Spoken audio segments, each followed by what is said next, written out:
Como ya dije en las partes anteriores, el primer capítulo es fundamental para causar una buena impresión de cara al público. Prácticamente es lo que determinará si la gente se quedará o no a ver una serie. Igual que en la última parte de esta sección, resumiremos el primer capítulo de estos animes, además de decir por qué me parecen capítulos tan buenos y claro, también veremos las diferencias que podrían tener con sus respectivos mangas. El video ya va a ser muy largo, así que comencemos.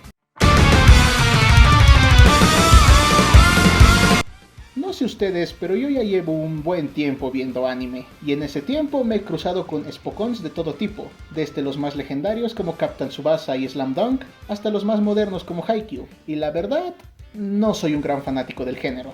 Porque antes que verlos porque me gusta el deporte, los veo porque espero una buena historia. Pero la verdad, si bien mangas como Slam Dunk o Hajime no Ippo son verdaderas joyas, todos los Spokons suelen girar en torno al concepto del trabajo en equipo, del esfuerzo, la confianza y la superación. Sí, son mensajes bonitos y todo, pero ya están muy quemados. Ya estoy aburrido de ver Olivers que dicen que el balón es su amigo. El Spokon necesitaba una bocanada de aire fresco y es entonces cuando apareció Muneyuki Kaneshiro y dijo: deja que yo lo hago mejor.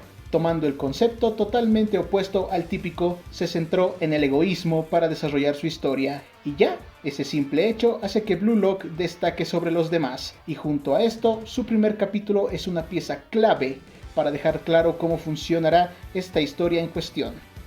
La historia de Blue Lock comienza como toda buena historia de fútbol, mostrándonos un partido de fútbol, donde el protagonista, Isagi Yoichi, se ve en un dilema. Está frente al portero, un gol es lo que necesita para que su equipo alcance la clasificación a las nacionales, y es entonces cuando le pasa el balón a un compañero desmarcado que tenía junto.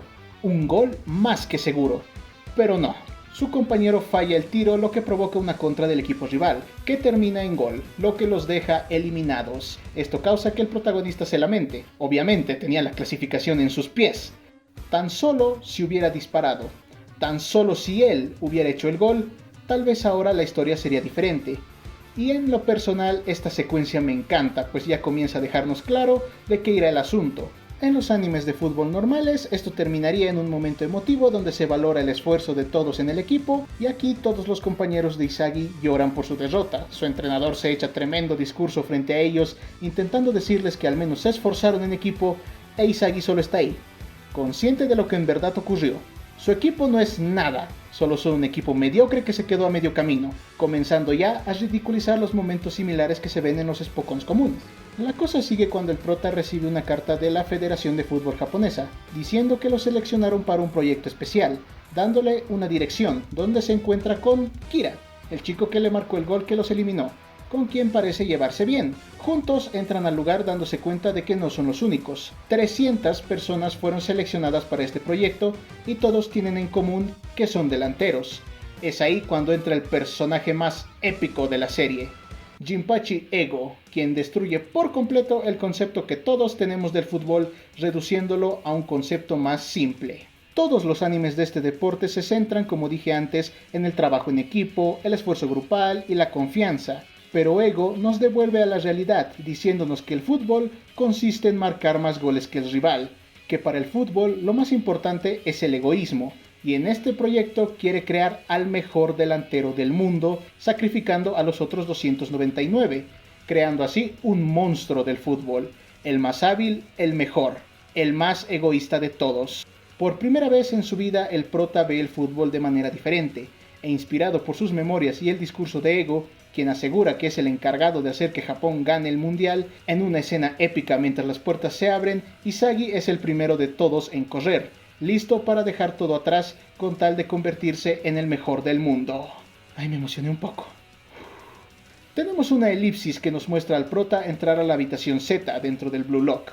Se reúne con los que serán sus compañeros y rivales y sin perder el tiempo, Ego comienza con su primera prueba. Las traes. El peor clasificado de todos deberá golpear con la pelota a algún otro y quien tenga la pelota al terminar el tiempo se va. Y no solo se va, sino que nunca más serán convocados para la selección de Japón. Ahí ya nos dejan algo más serio que en la mayoría de Spokons, donde si pierden, bueno, realmente no se perdió nada, pero aquí si te eliminan tu carrera prácticamente termina.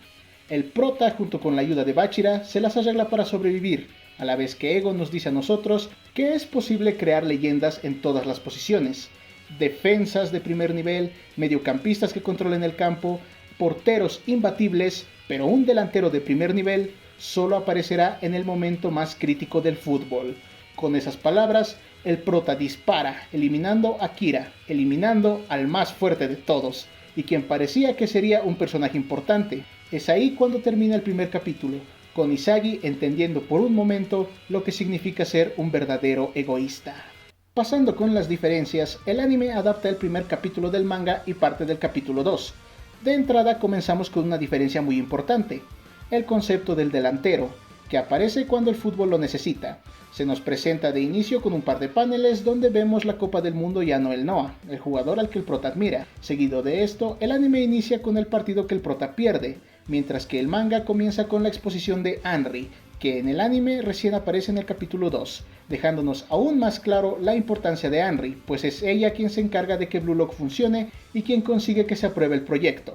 Isagi es un poco más introspectivo en el manga, y se nota con pequeños momentos que en el anime no incluyeron, como cuando pensó que podría estar en un programa de cámara oculta o cuando se nos dice que está feliz porque se fijaran en él. Al terminar el capítulo 1 del manga vemos una escena que no se incluyó en el anime, una pequeña charla entre Anri y Ego donde una vez más se nos deja ver lo comprometida que está la única chica de Blue Lock con todo el proyecto y la confianza que tiene en Ego para hacer que Japón gane el mundial, a una costa de arruinarle la carrera a todos los demás, mostrándonos ya de forma anticipada a algunos personajes que serán importantes después. En el anime tenemos una elipsis que se salta el trayecto de los personajes hasta el Blue Lock, un par de paneles no muy importantes que solo sirven para aumentar la incertidumbre del asunto. En el anime pasamos directamente a Isagi llegando al lugar donde será la prueba. Como dato, en estos paneles Isagi conoce a Anri. Como última diferencia, al final de la primera prueba es cuando Ego recién hace mención del concepto del delantero que aparece cuando es necesario, para cerrar de forma aún más emocionante el capítulo, mientras que en el manga nadie dice nada cuando Isagi elimina a Kira, pues esto ocurre a la mitad del capítulo 2. En puntos más superficiales, el dibujo del manga es hermoso, el cuidado al detalle es magnífico, además los paneles que enfocan los rostros de los personajes son un deleite. Mira eso, se ve increíble. Además, Yusuke Nomura sabe muy bien cómo imprimir movimiento en sus ilustraciones, como por ejemplo aquí. Esos pequeños detalles hacen que el dibujo se sienta más vivo. Como punto para el anime podríamos decir que el simple hecho de estar animado permite que exista un dinamismo que nunca viene mal en un anime de fútbol. Además, el uso de cosas extra como el soundtrack y el reposicionamiento de diálogos permite que todo encaje mejor, por decirlo de alguna manera, como es el caso de la eliminación de Kira, que en el anime está acompañada por las palabras de Ego y la catarsis de Isagi, mientras que en el manga es un poco más seco. Después de decir esto, creo que no puedo decidirme. Tanto el anime como el manga me gustan bastante, así que lo dejamos en un empate.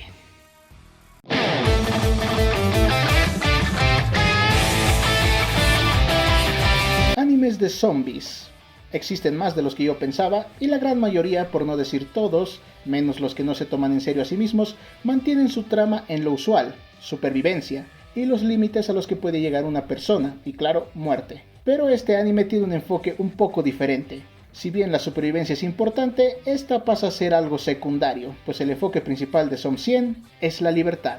La historia empieza con una escena que parece mostrarnos cómo el mundo ya está en la mierda. Caos por aquí y por allá, gente muriendo del otro lado, un desastre, pero resulta que todo es una película que nuestro protagonista, Akira, un oficinista que parece más un zombie que una persona, está viendo. Con solo verlo y sus diálogos ya sabemos que está así debido a lo exigente y estresante que es su trabajo. Ya es bien conocida la cultura del trabajo tan tóxica que tienen en Japón, pero este anime nos ayuda a ver este problema de mejor forma al mostrarnos cómo el prota hace 3 años comenzó a trabajar en lo que parecía ser la empresa de sus sueños, con compañeros amigables e incluso con un crush. Todo parecía ir muy bien, al menos la primera mitad del día, pues cuando fue con sus compañeros a celebrar, nos deja ver que esta empresa explota a sus trabajadores, haciendo que trabajen horas extra pero a un nivel inhumano, al punto de que Akira no vuelve a su casa sino hasta 2 días después, y es aquí cuando aparece la frase con la que estoy seguro más de uno se ha sentido identificado. Esa sola frase es más que suficiente para darnos a entender lo destruido que está, y las demás secuencias del capítulo solo nos lo confirman. Vemos cómo sus compañeros tienen tan normalizado el asunto que incluso parecen competir para ver quién trabaja más horas. Algunos incluso se enorgullecen de sus problemas de salud causados por el exceso de trabajo. mientras el prota trata de mantenerse optimista. De a poco vemos como Akira también es absorbido por esta espiral malsana, cayendo poco a poco víctima del estrés y la presión, con momentos donde su supervisor los regaña por causas contradictorias, cómo sus compañeros van renunciando y cómo tiene que hacer ajustes de último minuto por los caprichos de sus contratadores. Su salud mental está tan mal como ese dibujo tipo el aro que hace, y para más remate resulta que su crush de oficina es la amante del jefe. Sí. No, fans del NTR, esto no cuenta, ya que la tipa no tenía ningún tipo de relación con el prota, así que... ¡Apártense, salvajes! La cosa escala tanto que el prota no es capaz de distinguir entre personas y objetos, e incluso considera seriamente lanzarse a las vías del tren como una salida viable. Sí, el prota está mal, pero mal. Bueno, 3 años después de seguir trabajando en ese sitio de pesadilla, el prota se levanta una vez más, listo para seguir sufriendo ese tortuoso régimen. Pero para su suerte, su comentario de la noche anterior se cumple. Al bajar para pagar unas cuentas, descubre que ha comenzado el apocalipsis zombie. Y él se da cuenta cuando ve a su casero comerse a alguien. Gracias al físico que obtuvo al practicar rugby, el prota consigue evitar a varios zombies intentando mantenerse vivo, y con cierto pánico hasta que le llega la iluminación. Si no hay sociedad, no hay trabajo. Y es cuando el anime nos regala una escena increíble. Akira había estado deshaciendo su vida, al punto que todo lo veía gris, y la animación nos muestra eso, pero en cuanto se da cuenta de su nueva libertad, todo vuelve a tener color. El cielo es azul, las hojas verdes y la sangre es rojo brillante. El prota estaba pasándola tan mal que un apocalipsis de película es mejor opción que volver al trabajo. En una persecución que se gana un premio por lo bien animada que está, el prota finalmente alcanza la felicidad una vez más. ¡Qué bien hecho está esto, por Dios! El prota, ya a salvo de los zombies, decide ir a buscar a su crush para ver si aún está viva y confesarle sus sentimientos, pues pensaba que no hacerlo era mucho peor que ser devorado por un zombie. Se hace con su bicicleta mostrándonos cómo Tokio está en un desastre total, muertos por aquí y por allá, caos, destrucción, todo muy de película. El prota termina llegando al departamento de la chica, encontrándose con su jefe, y en otra escena que se merece un premio, el prota presenta su renuncia de la forma más legendaria que he visto, teniendo ya cada palabra que pretendía decir para su renuncia en su cabeza. Solo me hace pensar cuántas veces habrá practicado eso en su mente durante esos 3 años, buscando el valor para renunciar. Tras encargarse del zombie de su jefe, se encuentra con su crush, que ahora también es un zombie, pero aún así, el prota le confiesa sus sentimientos, liberándose de ese remordimiento, terminando el capítulo con otro escenón, mientras el prota hace lo que hace tanto tiempo quería, tomarse una cerveza tranquilo para después ir a buscar un cuaderno donde escribirá todas las cosas que quiere hacer antes de que se lo coma un zombie. Y todo esto mientras el temazo que se choca Nabun suena de fondo. ¡Cine! Pasando con las diferencias, podemos ver que el anime intenta baitearnos extendiendo la escena de la película. De ahí en más, la adaptación está muy bien hecha, adaptando la primera mitad del capítulo casi que panel a panel, siendo la diferencia más importante cuando el jefe y la chica se ponen cariñosos, pues en el manga se nos deja más a la imaginación lo que ocurre en ese sitio, solo dejándonos los sonidos. El anime incluye esta pequeña ventanita donde se ve un poco, no es demasiado, pero es algo. Eso se hizo a propósito, a mí no me engañan. El anime añade además unos cuantos momentos puntuales que le dan sustancia a la situación, ayudando a entender mejor las cosas como el estrés de Akira, por ejemplo los rayones que hace en su libreta de notas o las visiones raras que tiene al estar frente a su monitor. Realmente la animación permite que este tipo de detalles se aprecien mejor. Pasando con la segunda mitad del capítulo, cuando Akira se encuentra con su primer zombie, en el anime tiene una reacción más normal, mientras que en el manga Akira está tan fuera de sí que sí tarda un poco más en darse cuenta de que su vida está en peligro. Y claro, por lo obvio, el anime también puede sentirse más dinámico. El momento de catarsis del prota en el manga es un monólogo simple hecho en el techo, y en el anime nos dan esa magnífica escena del prota reflexionando ese monólogo mientras escapa de los zombies, donde la animación una vez más destaca.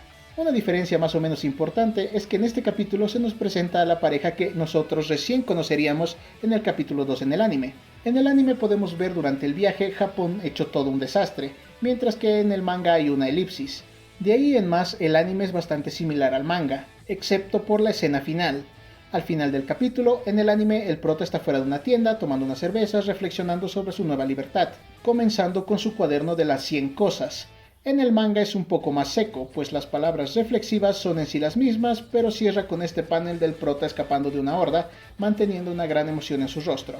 Aquí, sin dudarlo, prefiero el anime. El dinamismo que tiene cada escena hace las secuencias más disfrutables, además de que tiene esos pequeños detalles y cambios que en mi opinión favorece bastante a que nos pongamos en situación. Además, el uso de colores por todos lados lo hace aún mejor, pero como punto para el manga podríamos decir que los zombies están mejor logrados que en el anime. Estos sí se ven aterradores, pero aún así prefiero el anime.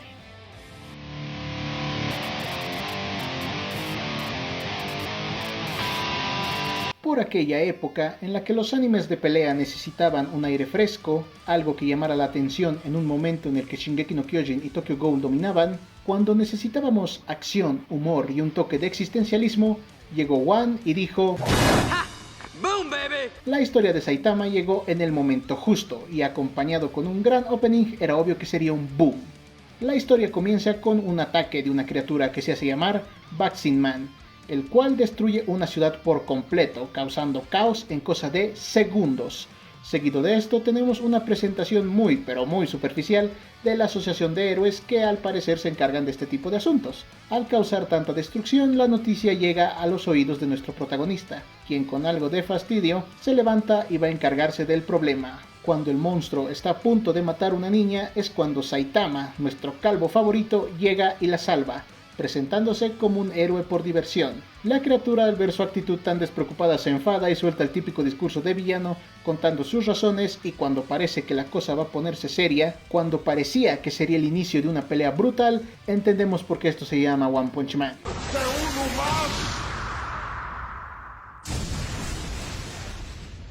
De un solo golpe, Saitama se deshace del monstruo, pero lejos de alegrarse por haberlo conseguido, vemos que se lamenta por haber acabado con la pelea tan rápido.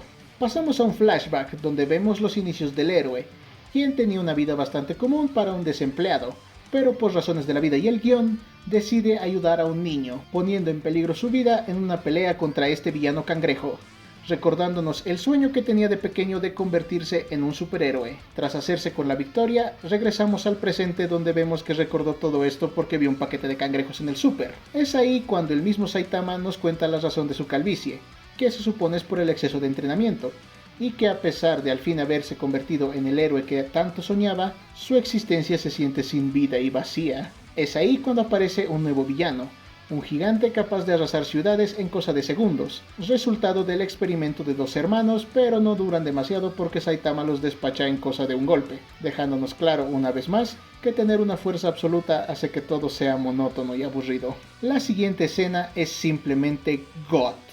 Vemos a Saitama regresando a casa tras un día lleno de victorias, pero aún así, él no parece estar feliz, pues como él mismo nos cuenta, a pesar de todo el trabajo que ha hecho, la maldad y el crimen parecen no disminuir, al contrario que sus emociones. Al convertirse en alguien tan fuerte, todo lo demás parece carecer de sentido. Ya no siente miedo, ni emoción, ni alegría o tristeza, ni casi ninguna cosa, al punto de que se pregunta si habrá perdido su humanidad a cambio de su fuerza. Al final termina despachando a otro villano como si nada, con solo un golpe. Acompañados de un soundtrack buenísimo, vemos cómo son las noches del hombre más fuerte del mundo, el cual solo sigue mostrándonos que a pesar de todo lo que ha conseguido, ahora todo es monótono, pues siempre es igual, sale, se encarga del problema y regresa.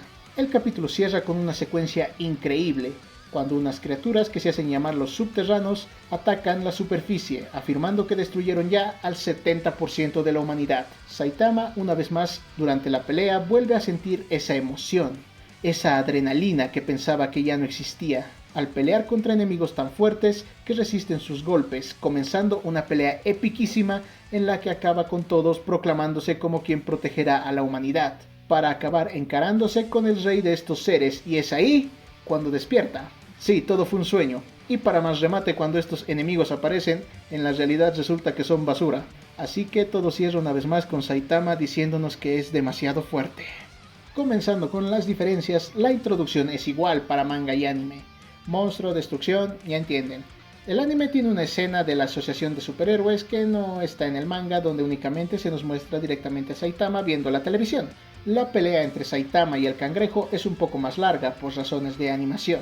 En el anime Saitama se encuentra con el gigante mientras está en la tienda, en el manga solo aparece de la nada, pues el anime adapta 4 capítulos del manga, y eso creo que 5, así que obviamente se buscó que tuvieran cierta secuencia que en realidad en el manga no tienen porque son capítulos distintos. El manga nos da un poco más de contexto sobre los hermanos, solo un par de paneles que muestran un poco más del crecimiento y de cómo destruyeron una ciudad, además de algunas frases extra, es poco pero es algo. El monólogo sobre el poder absoluto de Saitama es diferente. En el anime lo hace mientras regresa de la tienda, pero en el manga lo hace mientras se prepara un baño en el capítulo 5. Y aquí también es cuando ocurre la escena del mosquito.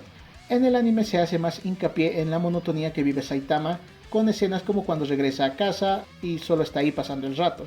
En el anime, durante el sueño de la pelea con los subterráneos, Saitama comparte más palabras con ellos y la secuencia de pelea es más larga y, por qué no, más exagerada, pues en el manga apenas si destrozan unas calles, pero en el anime todo se pone de cabeza, en general hecho para que la escena sea más emocionante.